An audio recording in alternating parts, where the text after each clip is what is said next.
অভিনন্দন এবং শুভেচ্ছা জানাই ইসলামী আন্দোলনের পীর সাহেবকে এবং তার সাথে অন্যান্য সিনিয়র নেতৃবৃন্দকে, যারা আজকের ইসলামী আন্দোলনের এই সমাবেশে বাংলাদেশের প্রায় সকল মত পথের রাজনৈতিক দলের নেতৃবৃন্দকে এই মঞ্চে একত্রিত করেছেন।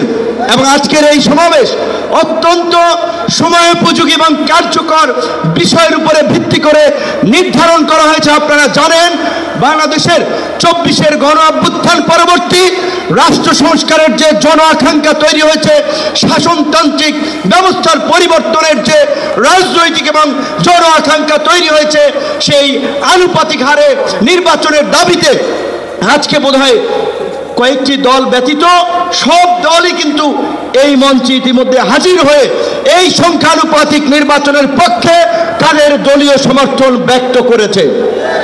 আমরা পরিষ্কারভাবেই সংস্কার কমিশনকে বলতে চাই, সমাবেশ শুধু একটা দলের দেখেছেন, সবেমাত্র শুরু হয়েছে। ইসলামী আন্দোলন আজকে করেছে, 19 তারিখ জামাত করবে, তারপরে গণ অধিকার পরিষদ করবে। রাষ্ট্র সংস্কার এবং জন আকাঙ্ক্ষার বাস্তবায়নে সমস্ত রাজনৈতিক দলগুলো জনসমাবেশের মাধ্যমে এই সরকারকে তাদের সমর্থন দেখিয়ে দেবে। তাই আমরা বলতে চাই, কোন দু একটি দলের উপরে ভিত্তি করে দু একটি দলের কথায় সংস্কারের নকশায় পরিবর্তন আনা যাবে না। আমি সংস্কার কমিশনে বলেছিলাম, দেশ স্বাধীনের পরে ডক্টর কামাল হোসেনরা বলেছিল, আমাদের নেতা শেখ মুজিব, আমরা তো তাকে দেখে সংবিধান নির্মাণ করেছিলাম, রচনা করেছিলাম তাকে এম্পাওয়ার করার জন্য। আজকে সংস্কার কমিশনকে বারবার আমরা বলতে চাই, দু একটি দলকে প্রাধান্য দিয়ে বেশিরভাগ জনগণের আকাঙ্ক্ষার বিপরীতে গিয়ে কোনো সিদ্ধান্ত বাস্তবায়নের দুঃসাহস দেখাবেন না। আনুপাতিক হারে নির্বাচন হলে সমস্যাটা কি? কোনো সমস্যা নাই। প্রধানমন্ত্রীর মেয়াদ 10 বছরের বেশি না থাকলে সমস্যা কি? আমরা অত্যন্ত যৌক্তিকভাবে এই কথাগুলো দফায় দফায় আলোচনায় তুলে ধরছি, কিন্তু এটা পরিষ্কার, সংবিধান এই সংস্কার জাতীয় ঐক্যমত্য কমিশন কেন জানি দু একটি দলের প্রতি পক্ষপাতমূলক আচরণ করছে। এই পিয়ার পদ্ধতি তাদের এজেন্ডায় বাদ দিয়ে তারা ঘুরাই দিল। পিয়ার থেকে উচ্চকক্ষ নিম্নকক্ষ চলে গেল।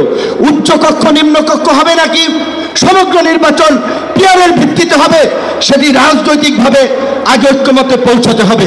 একই সাথে আমি আরো একটি কথা বলতে চাই, যে ফির সাহেব সহ জামাতের নেতৃবৃন্দ তারাও বলছে, আমরাও বলছি, আজকে সারা বাংলাদেশের উপজেলা, পৌরসভা, সিটি কর্পোরেশনে স্থানীয় জনপ্রতিনিধি নাই।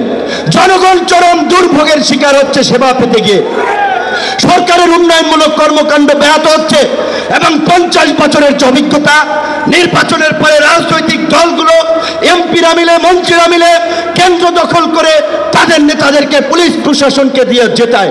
কাজী এই সরকারের আমলে যেমনিভাবে জাতীয় নির্বাচন হবে, একই সাথে অনতি বিলম্বে আমরা স্থানীয় নির্বাচন আয়োজনেরও দাবি জানাচ্ছি।